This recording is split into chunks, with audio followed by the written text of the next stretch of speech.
আজকে সকাল সকাল চা নিয়ে বারান্দায় চলে এসেছি। এটি আমার দ্বিতীয় ঠিকানা।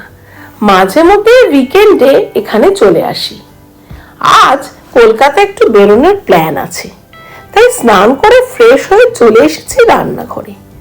ময়দা, ডিম, পেরি পেরি মশলা, অরিগ্যানো, চিজ গ্রেট করে, অল্প নুন, সাদা তেল, গোলমরিচের গুঁড়ো, দুধ আর লঙ্কা গুঁড়ো আর জল দিয়ে একটা গোলা মতো বানিয়েছিলাম। খুব তাড়াতাড়ি কোথাও বেরোনোর থাকলে এই গোলা রুটি আমি মাঝে মধ্যেই করে থাকি। আর জানো তো, বানানোটা খুব সহজ। অবশ্য এর মধ্যে আমি অনেক সময় হরেক রকম সবজিও দিয়ে থাকি।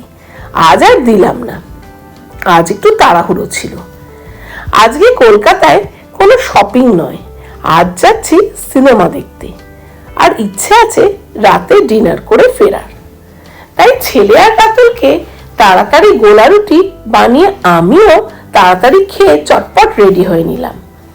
সিনেমাটি আমার খুব ভালো লেগেছে। বাচ্চাগুলো কি সুন্দর করে অভিনয় করেছে। আমি সিনেমা দেখতে দেখতে কতবার যে ইমোশনাল হয়ে গেছি আর চোখের জল মুছেছি তা বলতে পারবো না। যাই হোক, সিনেমা দেখে বারবিকিউ নেশনে চলে এসেছি খেতে।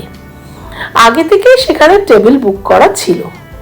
যেতেই মুখের সামনে চলে এসেছে হরেক রকম কাবাব, ডেজার্ট, পান কুলফি সব খেয়ে আজকের দিনটা খুব ভালো করে এনজয় করে বাড়ি ফিরে এলাম।